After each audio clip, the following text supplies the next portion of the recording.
إن الحمد لله نحمده ونستعينه ونستغفره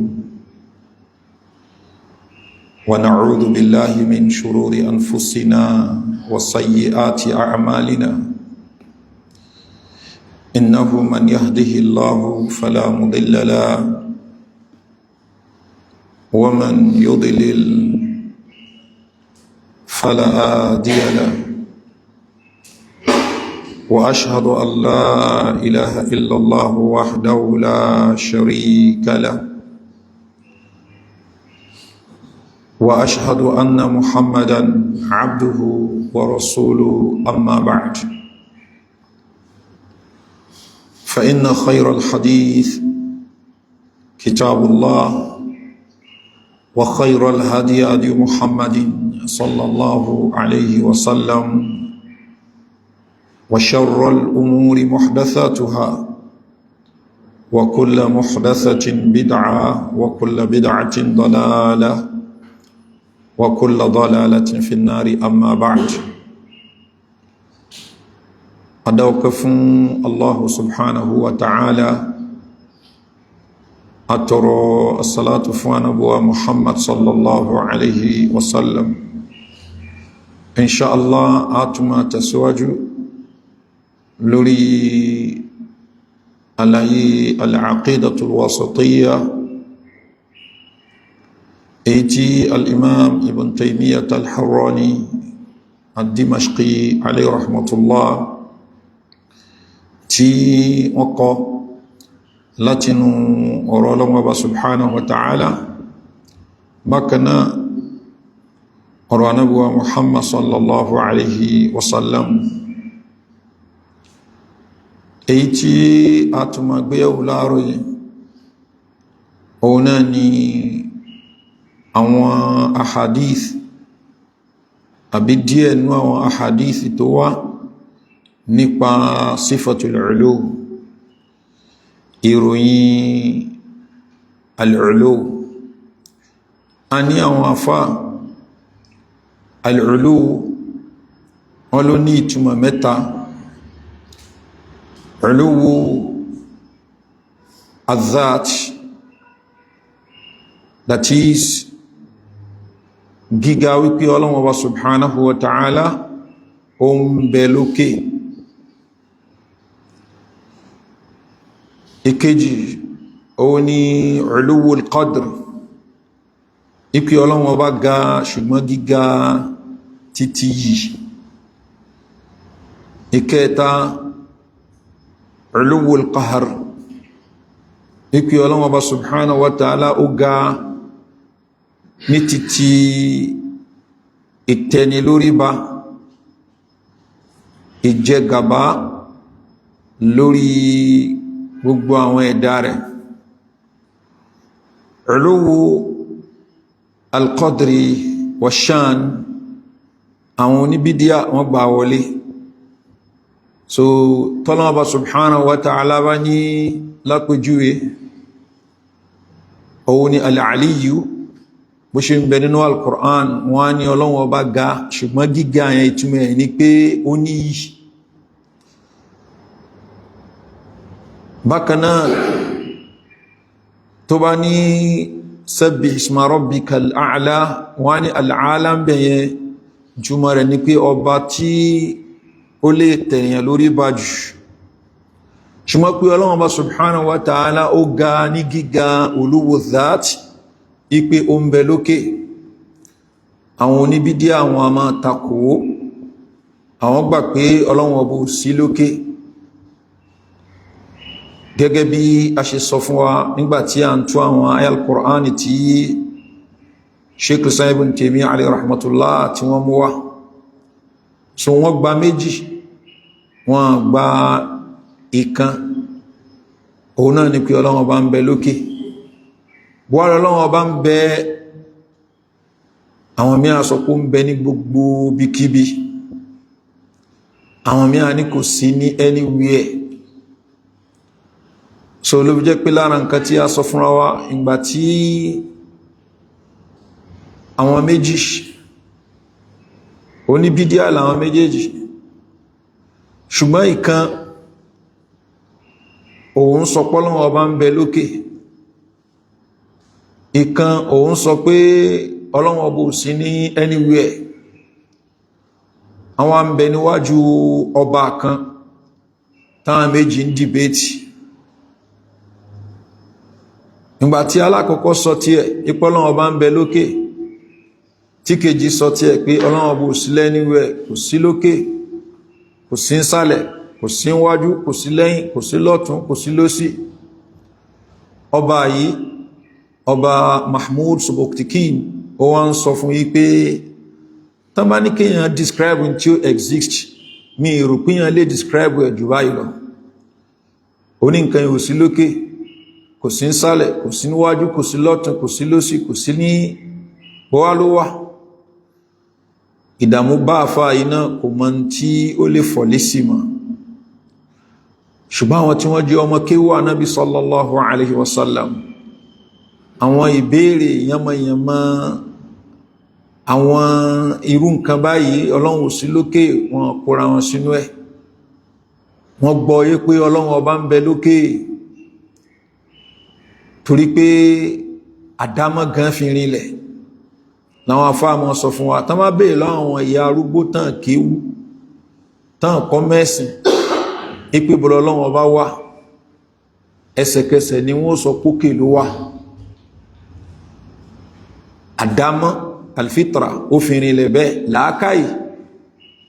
náà fi rinlẹ̀ pé kálọ́ Ọlọ́run ọba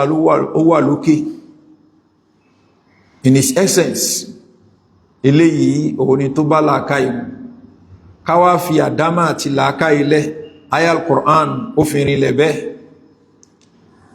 ahadithi fi rinlẹ̀ bẹ́ẹ̀. bákan náà ìkó ẹnu àwọn sàábí Ànábì sallallahu alaihi wasallam àtàwọn ọmọ kéwú wọn ó rinlẹ̀ lórí eléyìí. àwọn tán ti dàpọ̀ mọ́ wọn philosophers, àwọn ni wọ́n gbé àwọn ìròrí burúkú báyìí wá. tó ẹ̀ làwọn àfáà ni wọ́n máa fi ṣàlàyé àwọn nǹkan wọ̀nyí láti takò àwọn ìròrí, so that kò ní jẹ́ nǹkan tí ó affect àwọn lay people, tí wọ́n fi dáadáa tọ́lọ́wọ́ ọba subhanahu wa ta'ala tó dá wọn lé lórí tí wọ́n ìdárú ni. tó ẹ̀ àwọn àfáà náà ní dákẹ́, báwọn náà ṣe ń gbégbékúgbé jáde láwọn àfáànù mọ̀ káńtà wọn. Tíwẹ́lì mi lè mọ̀ wò pé kí la fẹ́ benefit ń bí àwọn nǹkan wọ̀nyí, ìta fẹ́ benefit ń bẹ́ òun náà ni pé ìròyìn Ọlọ́run ọba subhanahu wa ta'ala àti àdìọ́kàn tí Ànábì wa Muhammad sallallahu alaihi wasallam tó fi àwọn sàábélé lórí. tọ́lọ̀wọ́ bá dẹ̀ sọ wípé fa in amanu bi mithli ma amantum bihi faqad ihtadaw, tán bá nígbàgbọ́ nuru ń tẹ nígbàgbọ́ nínú rẹ̀ wọ́n ti mẹ́nà. fa in tawallaw, ṣùgbọ́n tán bá gúrí tán nígbàgbọ́ nuru nǹkan bẹ́ẹ̀ fa innama hum fi shiqaq, wọ́n máa takò al-Qur'an ni, wọ́n máa takò tí Ọlọ́run ọba tó sọ̀kalẹ̀ fún ẹni. fasayakfikahumullah wa huwa as-sami'ul 'alim. ṣùgbọ́n Ọlọ́run ọba ó tó ìrẹ Muhammad sallallahu alaihi wasallam, ọba tí gbọ́ gbogbo nǹkan, ọba tó nímọ̀ ń pa gbogbo nǹkan. sọfani wa qawluhu sallallahu alaihi wasallam fi ruqyatil marid, ọ̀rọ̀ tí Ànábì sallallahu alaihi wasallam sọ nípa ìṣe rúkíà fún aláàrẹ̀, eléyìí tá fẹ́ kà yìí hadithi ní àwọn túrùkù oríṣiríṣi, àwọn ọ̀nà oríṣiríṣi tó gbà wá, bó ti ẹ̀ jẹ́ pé àwọn àfáà míì ní ìtumọ̀ rẹ̀ lálàáfíà, ṣùgbọ́n ṣé ní rẹ̀ ó ní dọ́àfù nínú, gẹ́gẹ́ bá àwọn àfáà ṣe ṣe lálàyé. ṣùgbọ́n wọ́dínsì ẹ̀, àwọn hadithi tó sọpọ́tì ẹ̀ ó pọ̀. bákan náà aya al-Qur'ani tó ń sọ similar thing ó wá láwọn nǹkan mí tí àdífì náà kó sínú. o náà ni pé wọ́n ní aláàrẹ̀ tí ó ń jẹ́rora, àwọn sọ wípé rabbuna Allahu alladhi fi as-samaa Olúwa wa òun náà ni Allahu tó ń bẹ lókè fi as-samaa tá bá ní ká wò Ọlọ́hun Ọba subhanahu wa ta'ala náà sọ a'amintum man fi as-samaa an yakhsifa bikumul ard ṣé ọkàn yín balẹ̀ pé ni tó ń bẹ lókè ipe kò lè mú ilẹ̀ kó ní kó yanu kó gbé yín mì nígbàtí a mú àwọn àyà wá tó ń sọ pé Ọlọ́hun Ọba ń bẹ lókè a mú àyà yìí wá so rabbuna Allahu alladhi fi as-samaa Olúwa wa ni Allah tó ń bẹ lókè àwọn hadithi fele iná rinlẹ̀ taqaddasa ismuk orúkọ rẹ̀ orúkọ tó mọ́ kangakanga ni Ọlọ́hun Ọba subhanahu wa ta'ala òun ni al-Quddus al-Quddus eléyìí Ọlọ́hun Ọba subhanahu wa ta'ala fẹ́ni lẹ́nu al-Qur'an al-Karim bákanáà Ànábì Muhammad sallallahu alaihi wasallam ó fẹ́ni lẹ́ nínú àwọn àdíthì míì tó lálàáfíà tí ó sọ̀rọ̀ lórí ṣé ní tí ẹ àbí ṣé ní títí wọn torí ẹ Ànábì sallallahu alaihi wasallam sọ pé kí ni subuhun quddusun rabbul malaikati war ruh bákanáà amruka fi samai wal ard àṣẹ Ọlọ́hun Ọba fi samai wal ard o ń bẹ sánmà bákanáà o ń bẹ lórí rẹ̀ wọ́n ló ń pàṣẹ yudabbiru al-amra min as-samai ila al-ard Ọlọ́hun Ọba subhanahu wa ta'ala ó ń darí alámàrí láti sánmà wá sílẹ̀ kama rahmatuka fi as-samaa ìkẹ́rì Ọlọ́hun Ọba ó ń bẹ lókè ij'al rahmataka fil ard ìrí Ọlọ́hun Ọba ìkẹ́rì bá wa sọ kalẹ̀ sílẹ̀ ìkẹ́ Ọlọ́hun Ọba subhanahu wa ta'ala ìta yínú ẹni gẹ́gẹ́ bí tí Ọlọ́hun Ọba subhanahu wa ta'ala náà sọ ó ní wa rahmati wasa'at kulla shay ìkẹ́ mi ó encompass gbogbo nǹkan kò sí tí ó máa yínú kéèmí Ọlọ́hun Ọba ìkẹ́yẹn akàn yínú rẹ̀ jura wa lọ ní ṣùgbọ́n pé nǹkan bẹ tí ó máa yínú kí Ọlọ́hun Ọba kò sí hátẹni tó jẹ́ kéfèrí òun náà yí nínú kí Ọlọ́hun Ọba subhanahu wa ta'ala ikfir lana hubana ṣàforíjì ẹ̀ṣẹ̀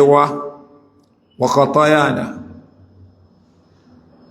láti sàwọn ẹ̀ṣẹ̀ kéèkéé wa àti àwọn ẹ̀ṣẹ̀ wa àwọn kàbáyìrí wa Ọlọ́hun Ọba subhanahu wa ta'ala òun lọba tí máa ṣe àforíjì òun ni ọba tó ròyìn rẹ̀ tó ní ya ibadiya alladhina asrafu ala anfusihim la taqnatu min rahmatillah inna allaha yaghfiru dhunuba jami'a innahu huwal ghafurur rahim ọlọ́ni ẹ̀yin ẹrú mi tẹ́ ṣàṣemáṣe tẹ́ kó sínú ẹ̀ṣẹ̀ ní Ọlọ́hun Ọba ẹ̀túbá ẹwà foríjì lọ́sọ́dọ̀ Ọlọ́hun Ọba subhanahu wa ta'ala ẹ̀túbá ẹmọ́ wa jákàmù náà pé Ọlọ́hun Ọba lè ṣàforíjì fún yín gbà tẹ́ bá ti jáwọ́ ń bí tẹ́ ń ṣe lẹ́ṣẹ̀ tẹ́ túbá kúrò ń bẹ́ la taqnatu min rahmatillah inna Allah yaghfiru dhunuba jami'a gbogbo ẹ̀ṣẹ̀ pátá Ọlọ́hun Ọba subhanahu wa ta'ala lè ṣàforíjì rẹ̀ kíyàn túbá kúrò ń bẹ́ kó ronú kíwàdà kó ní lẹ́mí pé wọn ò ní padà síbẹ̀ mọ́ tó bá ṣe pé nǹkan tó involve ẹ̀tọ́ ẹlẹ́tọ́ ní kó dá padà fún inna Allah yaghfiru dhunuba jami'an innahu huwal ghafurur rahim dájúdájú Allah òun ni ọba tí máa ṣàforíjì òun ni ọba tí máa kẹ́ni anta rabbut tayyibin ìrẹ ni ọba àwọn èèyàn dáadáa, àwọn ẹni ire, àwọn tán tẹ̀lé tiẹ̀, àwọn tán jìnà sí tó oníkan jìnà sí. Ìwọ ni olúwa wọn. Ṣóhun kọ́ ni olúwa àwọn al-khabithin, àwọn èèyàn burúkú ni? Òun náà lolúwa wọn. Alhamdulillahi rabbil alamin. Ṣùgbọ́n eléyìí rububiyya khassa lànàbí sọ bíbá yìí, that is special rububiyya, that is àwọn ẹni rere ọlọ́run ọba lolúwa wọn specially. Òun náà ni olúwa gbogbo wa pátápátá àti kèfèrí àtẹni tó jẹ́ mùsùlùmí. Nínú àwa mùsùlùmí náà, ẹni tó gbádùn dáadáa àtẹni tí ò fi bẹ́ẹ̀ gbádùn, òun náà ni olúwa gbogbo wa. Òun ló dá wa, òun ló ń ṣe jẹ́ mú fún wa. Ṣùgbọ́n Rabbu tayyibin, anzil rahmatan min rahmatik, sọ̀kalẹ̀ ìkẹ́kanú àwọn akẹ́rẹ̀. Rahma ní bíbáyìí ó yàtọ̀ sí sífọ́ Ọlọ́hun Ọba subhanahu wa ta'ala, tí pé gbogbo nǹkan tá ń gbádùn tá ń yínú rẹ̀ ìkẹ́ Ọlọ́hun Ọba náà ni. So eléyìí ó jẹ́ rahma makhluqa, ìkẹ́ tó jẹ́ ẹ̀dọ̀ Ọlọ́hun Ọba, kò ń ṣe rahma tó jẹ́ sífà ìròyìn Ọlọ́hun Ọba. Òun ni kó kẹ́yàn. Ṣùgbọ́n tí Ọlọ́hun Ọba subhanahu wa ta'ala bá ṣe fún yàn, owó ló fún yàn ní, ọmọ ní, ipò ní, iyì ní, ìkẹ́ náà ni. Ṣùgbọ́n ìkẹ́ yẹn àálù ń kọ́ ẹ̀dá lòun. Ṣùgbọ́n ìròyìn Ọlọ́hun Ọba pé kó kẹ́yàn, rahma yẹn ni laysat bi makhluq, laysat makhluqa. Òun ò kí ń ṣe ẹ̀dọ̀ Ọlọ́hun Ọba, bal hiya sifatun min sifatillah, lára ìròyìn Ọlọ́hun Ọba ni. Wa shifa'an min shifa'ik, bákan náà ìwòsàn nínú ìwòsàn rẹ̀, ọ̀nà tó fi wo àwọn èèyàn sùn lé Ọlọ́hun Ọba sọ kalẹ̀ ala hadha al-waj'i, lórí ìnira yìí. Rawahu Abu Dawud. Abu Dawud ni wọ́n gba hadithi yìí wá. Ṣùgbọ́n gẹ́gẹ́ bí n ta sọ, ṣé ni ẹ̀ ó ní weakness látara presence ẹni tí wọ́n ń pè ní Ziyad bin Muhammad, tí àwọn àfá aládìsí wọ́n ní ọ̀rọ̀ lórí ẹni yẹn. Eléyìí lára beauty tó ń bẹ ní Islam tá lè rí ń bó mi nìyẹn. Bẹ́yàn kan kó ti hadithi kan tí ṣé ni bá ti wà ń bẹ́, wọ́n wo biography ẹni tí àwọn tán bẹ́ ń bí ṣé nìyẹn, láti lè sọ pé hadith yìí ṣé ni yìí ó weak. Ó wá ṣe kó wà corroborated pẹ̀lú ṣé ni mí yàtọ̀ sí tí ẹni yẹn mú wá. So tán bá rí mí, wọ́n ṣe kí ni, wọ́n gba content yẹn wọ́n á gbà, ṣùgbọ́n pẹ̀lú ṣé ni mí ni. Ọ̀ tó bá ṣe pé content hadith yẹn ni aya al-Qur'ani náà support yẹ, wọ́n ó gba content yẹn, ṣùgbọ́n wọ́n ṣàlàyé pé ṣé ni hadith yẹn ó da'if. Eléyìí kò sí nínú ìmọ̀ kan tẹ́ẹ̀tì lè rí ju ìmọ̀ hadith, ìmọ̀ Islam lọ. Gẹ́bí ta mọ́ ń sọ, àwọn ìwé tán fi tì sí ọ̀dọ̀ àwọn Aristotle ni, Socrates ni, gbogbo àwọn ẹ̀yẹn ẹ̀lérí ṣe níwé, ẹkàn máa gbọ́ pé kí ni wọ́n kọ̀wé kan, bó la ṣe mọ̀ pé ìwé yẹn wá authentic dọ́dọ̀ wọn. Inú Islam láti máa ń rí kí ni al-isnad ṣe.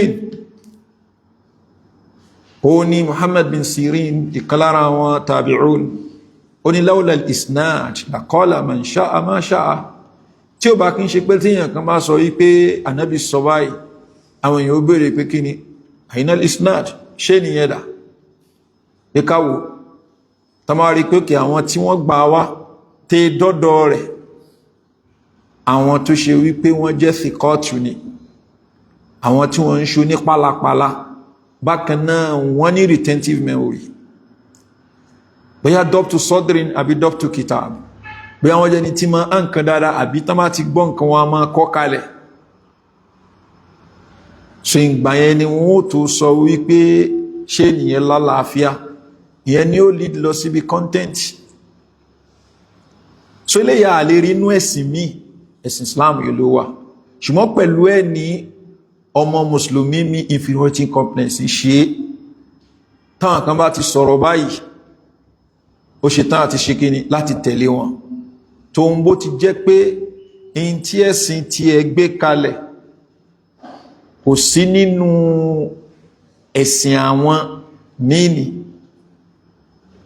gẹ́gẹ́ bá ṣe máa ń sọ fún wa nísìn bẹ́ẹ̀ ṣíwé biology wọ́n á kọ́mọ ní theory of evolution Charles Darwin sọ in tó ń rò ló sọ hypothesis lásán ni observation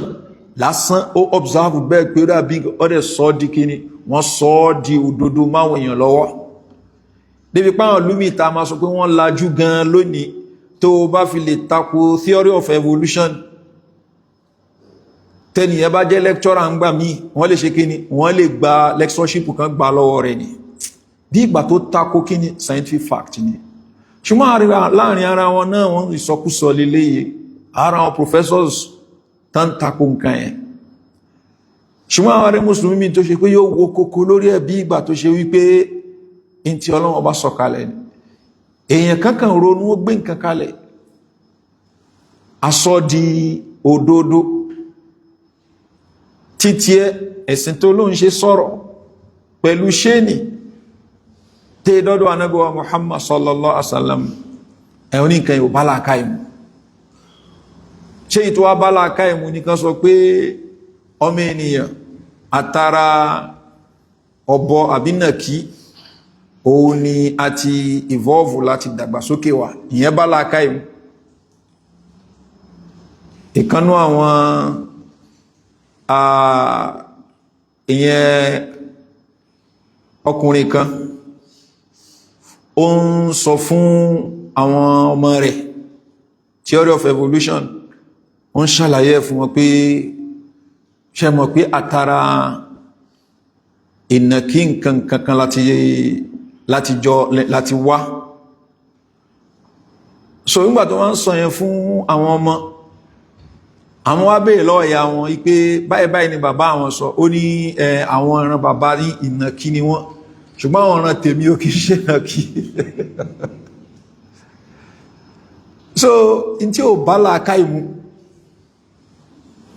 ẹ̀ ń fi ń kọ́ àwọn èèyàn pé fact ni so ẹ̀sìn wa òun ni ẹ̀sìn tó ṣe pé yàn á ṣe tọkàn rẹ̀ abalẹ̀ so ló jẹ́ pé ẹni tó bá gbọ́ ẹ̀sìn yíyé ni ẹni tá ló ń fẹ́ dìbéètì pẹ̀lú ẹ̀ tí a dìfìtì ẹ̀ ní ó máa ṣe kí ni ẹnìyàn amúra ìsílà pípẹ́ ní ò gbẹ́sìn yẹn yé òun gan fún rẹ̀ ẹkípì ara ẹ̀ dáadáa pẹ̀lú ìmẹ̀sìn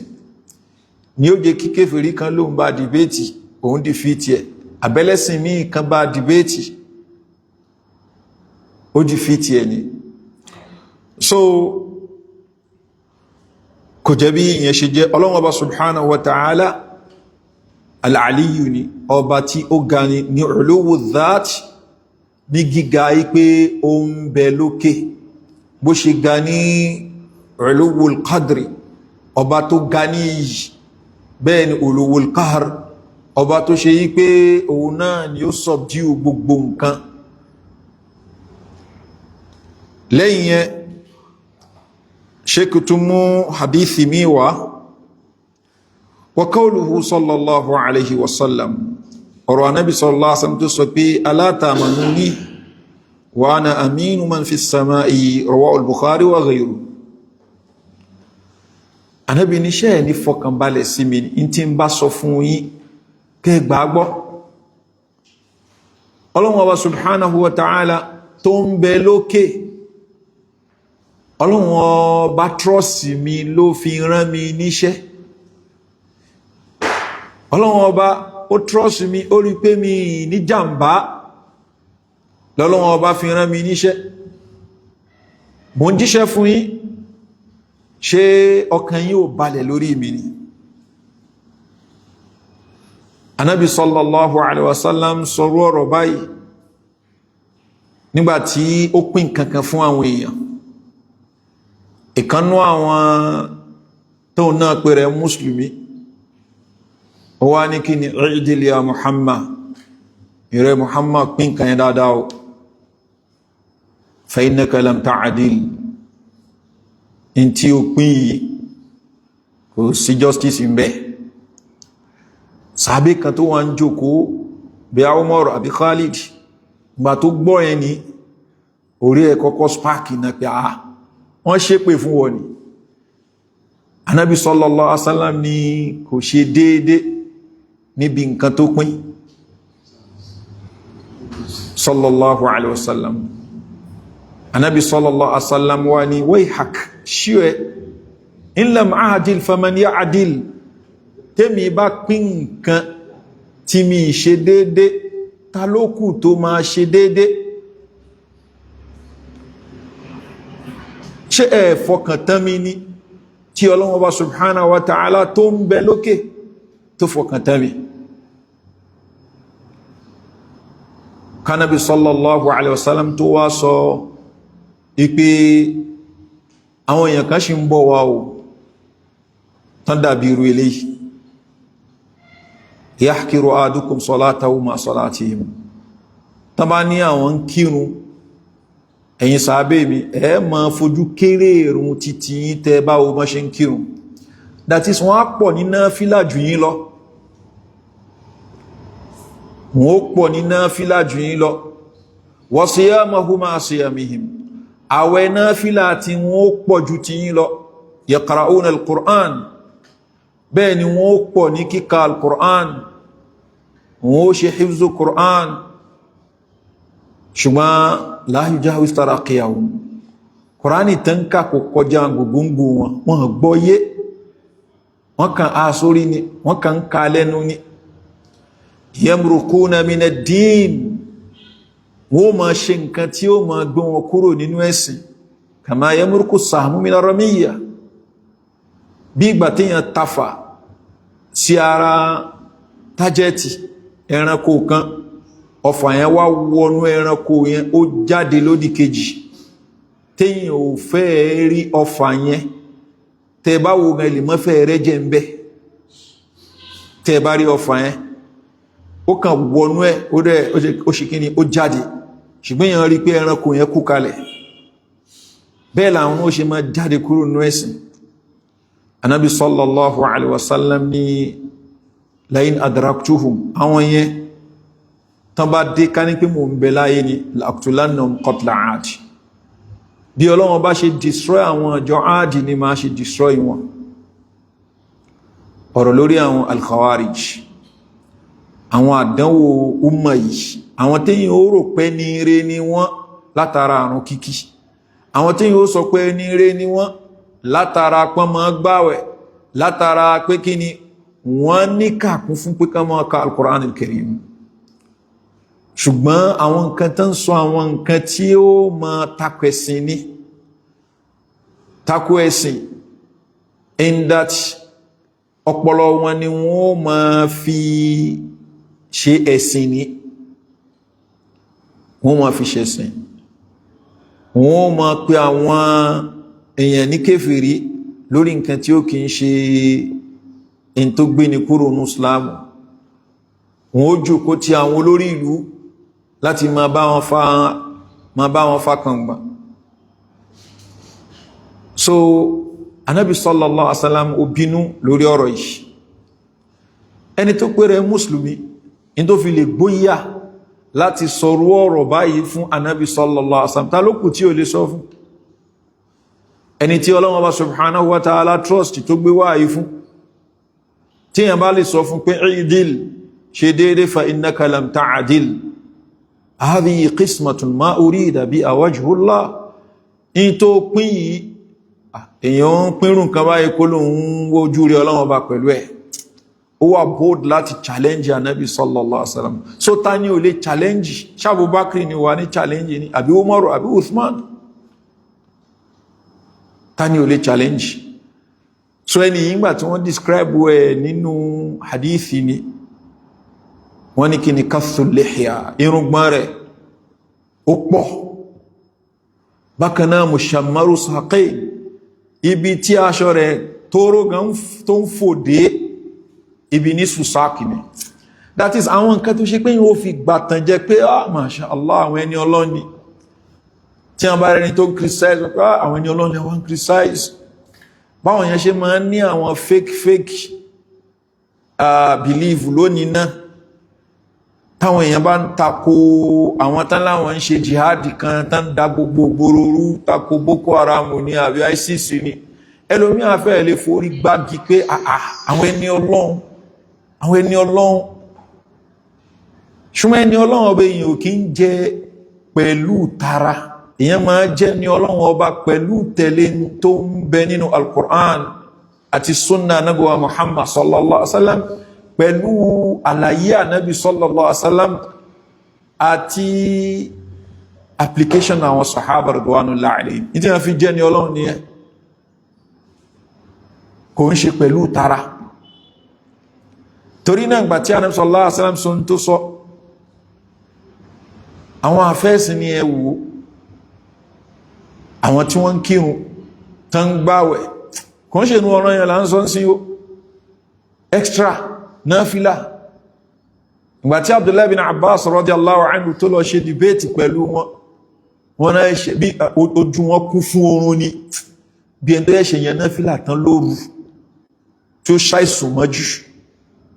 ṣùgbọ́n pẹ̀lú ẹnkọ́ Abdullahi ibn Abbas ò gbàtàn jẹ́ pẹ̀lú náfílà tí wọ́n yàn kò gbàtàn jẹ́ pẹ̀lú pé oorun bẹ lójú wọn tọ́rọ Ànábì sallallahu alaihi wasallam ti ṣàlàyé fún ó ti describe wọn lẹ́ni tó sọ pé ẹ má gbàtàn jẹ́ pẹ̀lú wọn o yamrukuna min ad-din Ànábì náà ló sọ yí pé ẹ fojú kéré irun tí ẹ fojú kéré àwẹ̀ títí wọ́n ka al-Qur'an ṣùgbọ́n ọgbọ́yé wọ́n ní yamrukuna min ad-din wọ́n mọ̀ kúrò ní ẹ̀sìn láti sọ yí pé àwọn nǹkan tí mú kàkálẹ̀ yìí ẹ má jẹ́ kó ìtànjẹ bá yín pé wọ́n gbádùn so kí la fẹ́ lò ń bí òun ni ẹni tó bold láti sọ fún Ànábì sallallahu alaihi wasallam pé ìdíl ṣe déédé ẹni tọ́lọ́wọ́ bá rán sí ọ ló jíṣẹ́ kí o wá ló tún ṣẹ́ ẹ̀sìn ó tún rí pẹ́ ní ẹgan fún rẹ̀ ò gbọ́ nǹkan yẹn yé so kí ló kù ṣùgbọ́n nǹkan tí ṣéèkì torí ẹ̀ mú wá òun ni pé Ànábì sallallahu alaihi wasallam ni wa ana aminu man fi sama ṣẹ́yìn ò trust mi ni ọba tó ń bẹ lókè ó trust mi tó túmọ̀ sí pé kí ni Allah subhanahu wa ta'ala fi sama ó ń bẹ lókè wa qawluhu sallallahu alaihi wasallam bákan náà Ànábì sallallahu alaihi wasallam wal arshu fawqa dhalik wallahu fawqa al arsh wa huwa ya'lamu ma antum alayhi rawahu Abu Dawud wa Tirmidhi wa ghayruhuma Ànábì sọ́nà ọ̀rọ̀ kan pé Ọlọ́run ọba ó ń bẹ al-arshu fawqa dhalik al-arshi ń bẹ ní òkè wallahu fawqa al-arsh al-arshi ń bẹ lókè omi Ọlọ́run ọba ń bẹ ní òkè al-arsh wa huwa ya'lamu ma antum alayhi bẹ́ẹ̀ ni ó mọ̀ tí ń kálukú yín ṣe Allah Ọba subhanahu wa ta'ala sọ fún wa ní al-Qur'an bákaná ó ní wa kana arshuhu ala al-ma aláràṣí wọn Ọlọ́run Ọba ó ń bẹ lórí omi so sánmà kéje omi ń bẹ lókè rẹ̀ aláràṣí Ọlọ́run Ọba wá ń bẹ ní òkè omi yẹn Ọlọ́run Ọba ń bẹ ní òkè aláràṣí eléyìí sọ fún wa pé kí ni Ọlọ́run Ọba ń bẹ ní òkè bákanáà wa qawluhu alayhi salam lil jariya ọ̀rọ̀ tí Ànábì sallallahu alaihi wasallam sọ fún ọmọbìnrin kan tó jẹ́ ẹrú Ànábì ní ayna Allah bó ní Allah wà qalat fi sama ọmọ yẹn ní Allah ń bẹ lókè qala man ana Ànábì ní ta lè mí tí mo ń bẹ sọ̀rọ̀ qalat anta rasulullah ọmọbìnrin yẹn ní òjíṣẹ́ Ọlọ́run Ọba ní ẹ̀ qala atiqa Ànábì ní ìwọ olówó rẹ̀ túlẹ̀ fa innaha mu'minini rawahu Muslim. Imamu Muslim wọ́n gbà eléyìí wá. Arákùnrin kan ó ní ẹrúbìnrin kan, ẹrúbìnrin wá ń bá dáná jẹ, ẹrúbìnrin ó ń bá dáná jẹ. Ìkòkò wá gbé kan nú àwọn ẹran tó ń dájẹ yẹn. Ìgbà tó wá gbọ́ wípé kòkò gbé kan nú àwọn ẹran ohun tí ọmọbìnrin yìí bá ń dájẹ, inú wá bí, ó wá gbá ọmọbìnrin yẹn létí. So ìgbà tó gbá létí ni òun náà wá feel bad ipé bóun ṣe gbá létí ni. Ó dẹ̀ yẹ kí ó tú ẹrúbìnrin, ó yẹ kó tú ẹrú kan lẹ̀, ó yẹ kó tú ẹrú kan lẹ̀, ó ti ṣe nǹkan kan tó ṣe pé ó yẹ kó ń fi tú ẹrú lẹ̀, kí ó tú ẹrú kan lẹ̀. Ó wá lọ bá Ànábì wa Muhammad sallallahu alaihi wasallam, ó narrate tó ṣẹlẹ̀. Ó wá wò pé òun fẹ́ tú ẹrú lẹ̀, nǹkankan tí òun ṣe tó yẹ kó ń tú ẹrú lẹ̀, gẹ́gẹ́ bí àwọn òfin ṣe ń bẹnu al-Qur'anul Karim, fatahriru raqabatin mu'minatin, kíyàn tú ẹrúbìnrin lẹ̀ àbí ẹrú ọkùnrin náà. So ọkùnrin wá sọ fún Ànábì sallallahu alaihi wasallam pé òun fẹ́ tú ọmọ obìnrin tí òun gbá létí nú àwọn ẹrú òun fẹ́ tú lẹ̀. So láti lè jẹ́ kí ó jẹ́ pé ẹrú yẹn ni ẹrúbìnrin tó jẹ́ mùsùlùmí ni, torí pé fatahriru raqabatin mu'minatin lọ́lọ́wọ́ bá sọ ní al-Qur'ani pé tí yẹn bá ṣe nǹkan báyìí yóò tú ẹrúbìnrin ilẹ̀. Lápèjúwe ṣe ẹni tí ó pààyàn mistakenly, yóò ṣe kíni, yóò ṣe kàfàrà, yóò dẹ̀ ṣe díyà òun lówó tí ó fún àwọn ẹbí ẹni tó mistakenly pa. Kàfàrà òun ni kó tú ẹrú lẹ̀, ìyẹn tó mistakenly pààyàn. Àbẹ́ni tó ṣe pé ó báyàwó ẹ̀ láṣepọ̀ nú Ramadan tán bá jọ mọ̀ sí, so yí tí ó yẹ kán ṣe kó tú ẹrú lẹ̀. Bó ṣe apply sóbìnrin náà ló apply sí ọkùnrin náà tán bá ṣe kí wọ́n jọ mọ̀ sí ni. Ṣùgbọ́n pé ọkùnrin yẹn ló fọ́ sí ẹ̀, òun nìkan ni ó ṣe nǹkan yẹn. So tí kò wá lágbára yẹn yóò gbààwẹ̀ oṣù méjì, tí ó bá lágbára yẹn yóò bọ́ aláìní 60. So kí la fẹ́ ló ń belé yìí ni pé àwọn òfin kan bẹnu ẹ̀sìn tó ṣe pé wọ́n ń wàrántí kéèyàn tú ẹrú lẹ̀. Arákùnrin yẹn ní nǹkan kan tó yẹ kí ó fi tú ẹrú lẹ̀, ṣùgbọ́n ó gbá ọmọ obìnrin ẹrú rẹ̀, ó gbá létí. Sọ àwọn òpókè òun kúkú nílọ́rùn ìtú ẹrú lẹ̀, kóhun tú ẹrúbìnrin yìí lẹ́ni, kóhun release ẹ̀, kó mọ jẹ́ ìtanràn fún nǹkan tí òun ṣe. Ó wá lọ bá Nábì sallallahu alaihi wasallam, ó narrate ìṣẹ̀lẹ̀. Ọmọbìnrin bá mi dẹran jẹ, ṣùgbọ́n wà kí alẹ́sì kòkò gbé ìkanná àwọn ẹran yẹn lọ. Inú wá bí mo gbá létí, máa gbé ìfẹ́ kan kúkú túlẹ̀ fún nǹkan báyìí tí mo fẹ́ ṣe. Sí ìsọ́ ṣe pé tahriru raqabatin mu'minatin lọ́wọ́ bá sọ, Ànábì wa ní òkè mú ẹrú yẹn wá kí n test ẹ̀. Ànábì fún wa sọ gbólóyìn pé ayna Allah, bó ní Allah wa, ẹrúbìnrin kò ń ṣàfá ó ní fi sàmà, Ọlọ́run bẹ lókè. Ànábì ní tó bá rí bẹ́, wa man ana, tàlèmí tí mo ń bẹ sọ, ó ní anta Rasulullah, òjíṣẹ́ Ọlọ́run bá ní ẹ. Ànábì ní àtíkà, ó lè túlẹ̀ ní sífà, inna mu'mina, mu'mini ni, ó qualify láti jẹ́ kíni, láti fọ́lù sí abẹ́ fatahriru raqabatin mu'minatin. Náà ẹrúbìnrin yìí sọ pé kíni fi sàmà, Ọlọ́run bẹ lókè. Àkọ́kọ́ ni pé wá ìtànà mi ń béèrè question yẹn lọ́wọ́ rẹ̀ tó wá ṣe pé stupid question ni. Bí àwọn oníbídí àánú àwọn àfá ma ṣe máa sọ, àwọn tọ́lọ́lọ́wọ́ bó sí lókè. Ẹbí ń ta sọ fún alẹ́ẹ̀kan, àfá jókòó níwájú ọba, àwọn méjì wọ́n ṣe debate lórí pé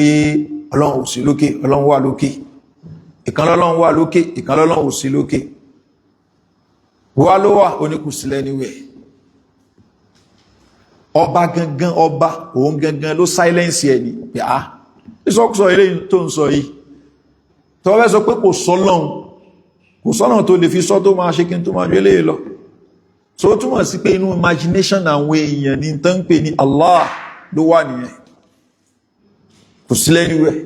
so èèyàn kan ó kàn imagine kan in tó imagine òun ló ń sìn oníkanú àwọn afá Yazid bin Harun ó ní ẹyin tó bá fi lè sọ wípé ar-Rahmanu ala al-arshi istawa bima yukhalif ma yaqirru fi qulubil amma fa huwa jahmi ẹni tó bá lọ ń tó ar-Rahmanu ala al-arshi istawa ìpé Ọlọ́run bá ń bẹ ní òkè al-arashi ní ọ̀nà tó yàtọ̀ sí tí àwọn lay people tán gbọ́yé jahmi ni lára àwọn tán tako ìròyìn Ọlọ́run bá ní tó fi jẹ́ pé àwọn ìyá arúgbó mi àwọn bàbá arúgbó mi nature wọn àdámọ́ wọn bẹ́tẹ̀ lómi tó pèrè láàfà torí pé tí àwọn ìyá yẹn gbọ́ yé tọ́lọ́run fi ṣàánú wọn ẹlòmí tó pèrè láàfà tó ti ṣe àgbákò àwọn philosophers kò gbọ́ yé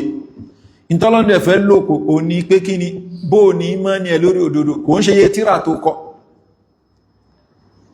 nìkan ní wọ́n gbà tó náà ń padà ń túbá lórí ìsọkúsọ wọn yẹn ó ní walam nastafid min ba'thina tula umrina siwa an jama'na fi qila wa qalu ó ní gbogbo tá ń pè ní research tala ń ṣe kò sáǹfààní kan bẹ́ẹ̀ ni a kàn kó gbogbo ẹjọ́ a kàn kọ volumes kí láǹfààní volumes téèyàn kọ tó ṣe pé nǹkan tí ordinary lay person understand nínú àdìọ́kàn kò gbọ́yé torí ẹgbà tí àwọn mí ó kọmẹ́ntì lórí ọ̀rọ̀ yìí wọ́n kọ́ sínú tírà náà ni ó wọ́n ní question tánà bí béèrè lọ́wọ́ ọmọ ẹ̀yẹn answer tọ́mọ ẹ̀yẹn fànà bí answer yóò correct wọ́n kọ́ sínú tírà náà ni ó táwọn èèyàn ń ká answer yóò correct ṣùgbọ́n náà bí kan gbà lọ́wọ́ ẹ̀ bẹ́ẹ̀ torí pé lay person ni so the right answer according to àwọn òun ni kí ọmọ yẹn sọ pé Ọlọ́run bó sí ní anywhere àbí kó sọ pé kí ni ó wà everywhere àwọn kan ní kí ni kò sí everywhere àwọn kan sọ pé kí ni ó wà everywhere àwọn tán sọ pé kò sí everywhere ní anywhere àwọn oníròrí jáàmù náà ni wọ́n àwọn tó sọ pé wà ní everywhere in its essence náà oníròrí jáàmù náà ni ṣùgbọ́n onímọ̀ṣe máa fi báwọn èèyàn sọ̀rọ̀ tó bá ń bẹ wájú àwọn lay people wọ́n á ní kí ni ó wà everywhere so ó wà everywhere yẹn ẹni tí kò bá mọ text lọ títí ó sì lè fẹ́ juwọ́lẹ̀ ṣùgbọ́n ẹni tó bá mọ text òun ni ó sọ pé kí ni Ọlọ́hun Ọba subhanahu wa ta'ala òun rí yín ó mọ̀ ń pa gbogbo ń tẹ́ ń ṣe òun ni túnmọ̀ wa huwa ma'akum so ó ń bẹ pẹ̀lú yín ṣùgbọ́n in its essence ó ń bẹ lókè ṣùgbọ́n tó máa ń bẹ láàrin kíní wọn ni wọ́n ní Ọlọ́hun sí anywhere kò sí anywhere tó túnmọ̀ sí pé kíní imagination ló ti exist inú imagination ló ti exist ni so lọ́dọ̀ wọn torí àwọn àfá wọn máa pè àwọn kan ní annáfíà àwọn jàmíyà táwọn negate existence ọlọ́ọ̀bá ní anywhere then àwọn kan wọ́n pè wọ́n ní kí ni alhululiyya àwọn tán sọpọ́lù wọn bá ń bẹ ní gbogbo nǹkan ó ń bẹ lára gbogbo nǹkan in its essence tán bá pọ́lù wọn bá halla fi kulli shay àwọn tó máa ń sọ hululiyya yẹn ìyẹn pọ̀ lọ́dọ̀ àwọn onísúfí yẹn táwọn ó mọ̀ gbá wọn nǹkan mi so lè mílẹ̀ tàbí bèèrè ẹlòmí kí lélẹ́yìí ló lọ Ọlọ́run ni kí lélẹ́yìí Ọlọ́run ni so àkóbá àwọn hululiyya àkọ́kọ́ òun ló affect wọn ló pé kò sí táwọn olè pè lọ́lọ́run tí wọn oníkan ní wọ́n kọ poem kan ó ní wa mal kalbu wal khinziru illa ilahuna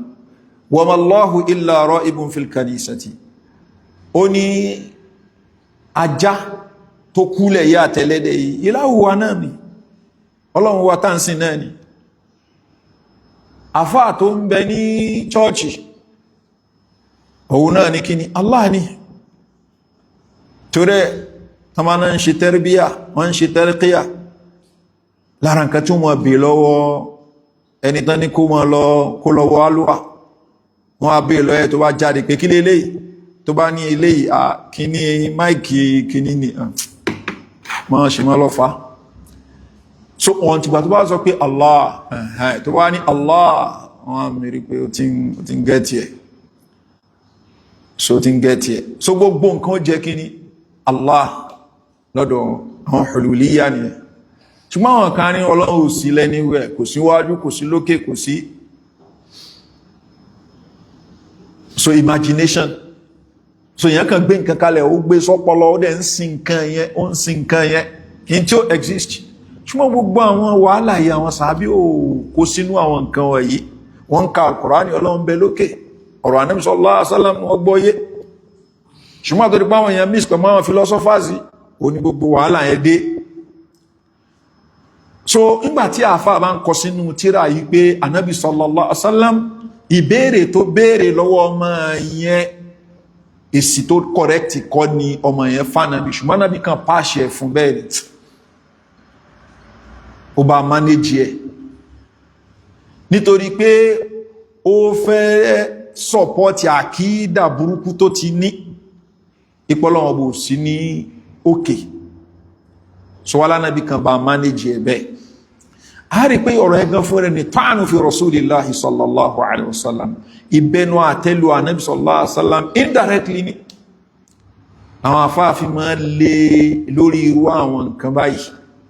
èyí lẹ́mọ́ bí tẹ́ ti lọ kó àkídà burúkú wá tẹ́ fi máa di ẹni tó ń bẹnu àtẹ́lù ànábì sallallahu alaihi wasallam indirectly ẹlẹ́fẹ́ fọ ọlọ́run ọba ẹfẹ́ fọ ọmọ kúrò ní gbogbo àwọn ọ̀dọ̀tí at the same time ẹ̀ ń takò nǹkan tọ́lọ́run ọba fi nílẹ̀ ẹ̀ ń takò nǹkan tí òjíṣẹ́ rẹ̀ tó fi ròyìn rẹ̀ ṣẹ́yìn lẹ́fẹ́ mọ ọlọ́run ọba ju òjíṣẹ́ lọ ní àbójíṣẹ́ ló mọ ọlọ́run ọba jù yín lọ so kò jẹ́ bí eléyìí ṣe jẹ́ àwọn ẹ̀rí pọ̀ jantirẹrẹ pọ̀tàfà kan mú bí mélòó kan wá láti lè fi sọ fún wa wípé ọlọ́run ọba subhanahu wa ta'ala ọba tó ń bẹ lókè ni bidhatihi in his essence ní pàápàá rẹ̀ wa ilmuhu ìmọ̀ Ọlọ́hun Ọba subhanahu wa ta'ala muhitun bi kulli shay ó rọ kírká gbogbo nǹkan kò sí nǹkan tó ṣe kó pamọ́ fún Ọlọ́hun Ọba subhanahu wa ta'ala so eléyìí ó ní àdìọ́kàn tí ó ṣe kíni tí ó correct so inshallah tó máa tẹ̀síwájú jọ mi abẹ́lẹ́ Ọba subhanahu wa ta'ala èyí tí a bára wa sọ yìí ní kọlọ́mà kó jẹ́ kí olùfẹ́ ní kọ̀ọ̀kan wa subhanaka allahumma bihamdik ashhadu an la ilaha illa ant astaghfiruka wa atubu ilayk wassalamu alaikum wa rahmatullahi wa barakatuh naam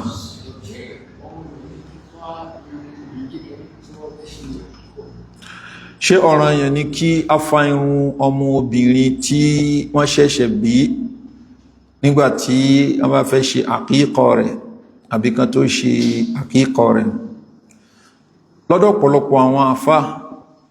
wọ́n gbà wípé in tó jẹ́ bí ọ̀ranyàn ni ká fa irun ọmọ tí a bá bí sáyé bójọ́mọ ọkùnrin ni àbójọ́mọ obìnrin torí pé Ànábì wa Muhammad sallallahu alaihi wasallam ó ní amitu anil adha ẹmú ẹgbìn ìyẹn kúrò that is pọ̀pọ̀lọpọ̀ ṣe tú al-adha yẹn òun ní irun orí rẹ̀ tó gbé wá sáyé yẹn ẹmú kúrò bákan náà Ànábì sallallahu alaihi wasallam ní kullu ghulamin murtahanun bi aqiqati tudh'a an yawm as-sabi'i wa yuhlaqu ra'suhu wa yusamma gbogbo ọmọ tí a bá bí àápẹran fún bákan náà yuhlaqu ra'suhu àáfẹ́ fa irun orí rẹ̀ wa yusamma àáfún lórúkọ so torí eléyìí ọ̀pọ̀lọpọ̀ àwọn àfáà gbà wípé irun ọmọ tá bá bí sáyé in tó pàtàkì òun ni kí àwọn èèyàn kúrò based lórí hadithi tí mo kàyé àtàwọn míì ṣùgbọ́n tá bá wo hadith yẹn ó ní kullu gulamin, that is ẹlẹ́ẹ̀kejì, murtahanun bi aqiqati, gbogbo gulam ọmọkùnrin. Eléyìí ni àwọn alhanabila na fi sọ pé irun ọmọ obìnrin kò wà included, ipe wọn ọmọkùnrin ni wọ́n ní káfá. Wọ́n nítorí pé ọmọ obìnrin ìpìlẹ̀ ni wípé kò gbọdọ̀ fárun, so ló jẹ́ pé obìnrin tó ń fa irun rẹ̀, so anábi sallallahu alaihi wasallam ó lè lórí irú obìnrin bẹ́ẹ̀. So obìnrin ń fárun bẹ́ẹ̀ lóbìnrin ò kí ń lò ń gẹ skin tó wá máa gẹrun náà, irun obìnrin máa pọ̀ ni. So ló fi jẹ́ pé lẹ́yìn ikú anábi sallallahu alaihi wasallam àwọn ìyàwó rẹ̀ wọ́n reduce irun wọn sí nǹkan tí wọ́n ń pè ní wáfra ó ní ohun tí ó sì máa pọ̀ tí a sì dé bí abí etí tó bá dálẹ̀, èyí tó máa fi dálẹ̀ tán yányán tí ó máa débi ẹ̀yìn wọ́n reduce irun wọn tó ṣe pé ó sì débi etí wọn. That is bí irun ọkùnrin tá a sọ wípé kí ni ọkùnrin irun ẹ mọ́ pọ̀, so ló jẹ́ pé obìnrin ń gẹ skin àbí ń gẹ low cut, eléyìí kò bẹ́sìn tí ò bá kí ń ṣe pé nǹkan kan ṣe tó ṣe pé bóyá ó wárántí pé kò ṣe nǹkan yẹn. So ìpìlẹ̀ ni kóbìnrin ò kí ń ṣe kò ń gẹrun. So wọ́n ní tá bá ní ká wò dáadáa, so ká sọ pé kán fa irun ọmọ obìnrin yẹn, so kò lọ pẹ̀lú òfin ẹ̀sìn lórí irun ọmọ obìnrin. So eléyìí then ipe Ànábì sallallahu alaihi wasallam sọ pé kí ni kullu gulamin, gbogbo gulam. Ṣùgbọ́n ọ̀pọ̀lọpọ̀ àwọn àfáà tí wọ́n fọ̀ lésì lórí eléyìí ni pé ọmọ tó ṣẹ̀ṣẹ̀ dáyé irun tí ẹ wà excluded, èyí tó bá wù lẹ́yìn yẹn láàmọ̀ tríìtì bí ẹ ṣe sọ yẹn, kò ń ṣe èyí tí ó gbé wáyé. So wallahu a'lam, èyí tí ọ̀pọ̀lọpọ̀ lọ síbẹ̀ yẹn òfin lọ́kàn balẹ̀ ju èyí tí àwọn Hanabila sọ. Ṣùgbọ́n èyí tó wá mú yẹn náà kò ń ṣe nǹkan tí èyí ó lílé lórí, wallahu a'lam. Subhanak. Okay. Wonderful.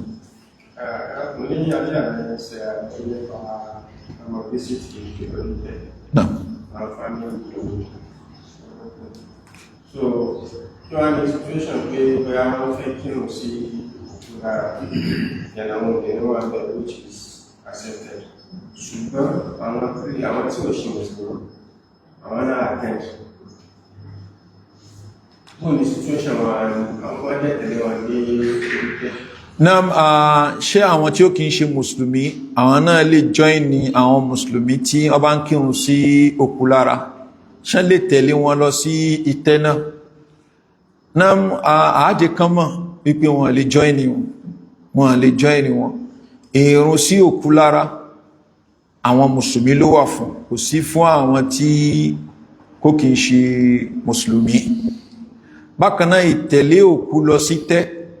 ìtí àwọn mùsùlùmí òun láásìn òkú mùsùlùmí sí. So a ní aláwọ̀ ẹni tó jẹ́ kéfèrí kó wọ ìtẹ́ àwọn mùsùlùmí ni. So àájẹ́ kó yé wọn náà ni, àájẹ́ kó yé wọn. So ẹni tí ó ń ṣe mùsùlùmí tó ló ń join àwọn mùsùlùmí láti kírun, so ordinarily nǹkan tó yẹ kán ṣe lálàyé fún ni, kán dẹ̀ mọ́ aláwọ̀ rẹ̀. Ṣùgbọ́n ká ní kó jẹ́ lára àwọn tí ó jẹ́ aláṣẹ lápèjúwe, irú yìí tí àwọn governors mi máa ń ṣe àbáwọn president mi tó ní òun náà lọ bá wọn kí special jùmọ̀ kan ní kìnnìtẹ́rì ní sáfúwájú, so ó kàn waste time ààrẹ ń bẹ̀rẹ̀ ni. So kókó lọ gba Islam náà, ìgbà yẹn ni ìrun tí ó ló ń bá wọn mùsùlùmí kí, ìgbà yẹn ni ó ṣe kíni ní ó wúlò. Ṣùgbọ́n kò gba Islam ó ló ń bá wọn kírun ní, so ìrun yẹn ó ṣe kíni kò wúlò fún. So mọ́ bá lè lè kúrò mọ́ṣáláṣí torí pé ó jó lórí, kò túnmọ̀ sí pé ó ṣe kíni ó wúlò fún. Ṣùgbọ́n ẹni tí ó ń ṣaláṣẹ àá ṣàlàyé fún ni, kódà lè mọ́ aláwọ̀ ẹ̀gàn àbí ká ti ẹ̀ preach Islam fún náà, torí pé ìrun tó serious ni, kò ń ṣe eré làwọn èèyàn ń ṣe ń bẹ́ ni so bákan náà olóhùn fẹ́ wọnú tẹ́ nìyàn ó lè wọnú tẹ́ àwọn mùsùlùmí so a ṣàlàyé yẹn náà fún so kò jẹ́ bó ṣe jẹ́ wallahu a'lam.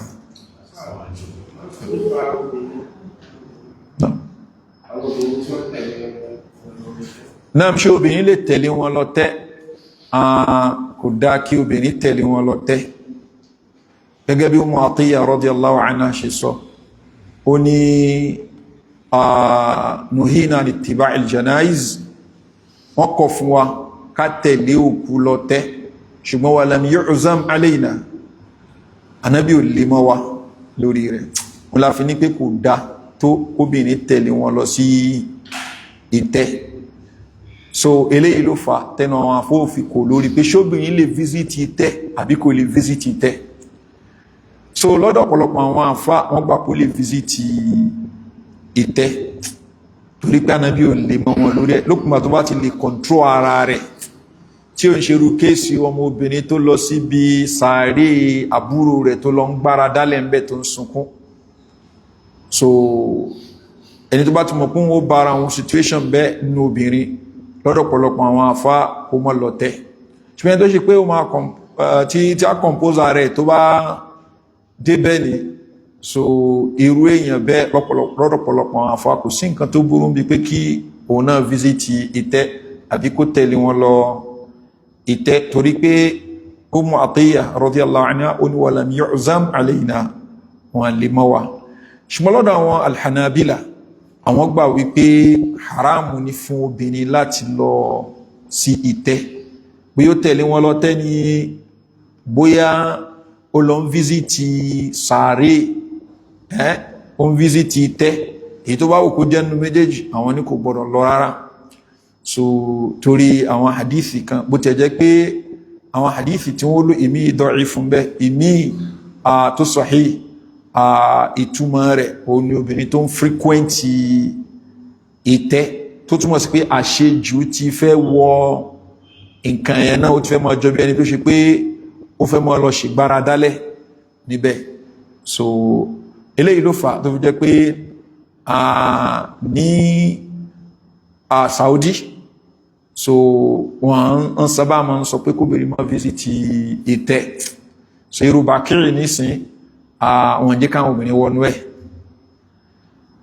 wọ́n jẹ́ káwọn obìnrin wọnú Bàkírì so mọ́ṣálásí Ànábì sallallahu alaihi wasallam wọ́n mọ̀ pé ìyẹn nǹkan tó máa lágbára ni fún àwọn obìnrin kan sọ pé kí wọ́n sálámà sánàbí sallallahu alaihi wasallam so ìyẹn náà àwọn náà orí yẹn ṣe wọ́n rí pé léèlé fẹ́ bí issue so wọ́n dẹ kí ni madhabi wọ́n bẹ̀yẹn so wọ́n mọ́ aláwọn obìnrin náà láti lọ sálámà sí Ànábì sallallahu alaihi wasallam ṣùgbọ́n èyí tó tẹ̀wọ̀n wallahu alam ò ní pé obìnrin lè visit tẹ́ ó lè tẹ̀lé òkú lọ sí tẹ́ ṣùgbọ́n kò ń ṣe nǹkan tó wà encouraged kò ń ṣe nǹkan tó wà encouraged now let's go. Nípa tí wọ́n béèrè báwo ni a ṣe máa lè mọ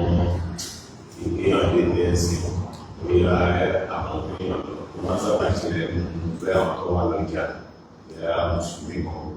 àwọn níbi àwọn kristian wọn á bẹ̀rẹ̀ ìnáwó á bá wọn sọ̀rọ̀ ẹ̀rọ àwọn bóyá ti gbọ́ ṣé máa rìpọ́tù fún àwọn tó ní ti ṣe ọ̀dẹ́ ọ̀ma tí a yà ti sọ pé èèyàn ti sọ ti tèèyàn ṣe rí ọ̀rọ̀ ẹ̀sìn ó máa ní í ṣe pẹ̀lú ń tẹ lágbára lé lórí àti ń tẹ́yìn ò lágbára lé lórí ń tẹ́ bá lágbára lé lórí ẹ̀lú agbára yín ń tẹ́yìn ò bá lágbára lé lórí ni so èyàn ó sọ ti tèèyàn náà ni so ìyẹn ni ò ní di issue ni túnbà tí wọ́n máa sọ pé àkóyẹ́ kẹwọ́ báyìí so tí wọ́n pé nǹkan téèyàn lè sọ fáwọn tí wọ́n mójútó ìtẹ́yẹn ni pé lágbájá báyìí bí èèyàn fún wọn lójú kò ń ṣe mùsùlùmí o so èèyàn ti tún ṣe kíni èèyàn tún ṣe gbìyànjú so ẹlòmínà ń bẹ fún àwọn tó mójútó tẹ́ tó ṣe pé òun náà ò fi bẹ́ẹ̀ gbọ́ nǹkan yé ni so ó lè mọ́ rẹ́spọ́ndì sí nǹkan tí ẹ sọ ṣùgbọ́n tó jẹ́ kókó ni pé kéèyàn sọ fún wọn tí èèyàn bá ti sọ so last time mo sọ ètè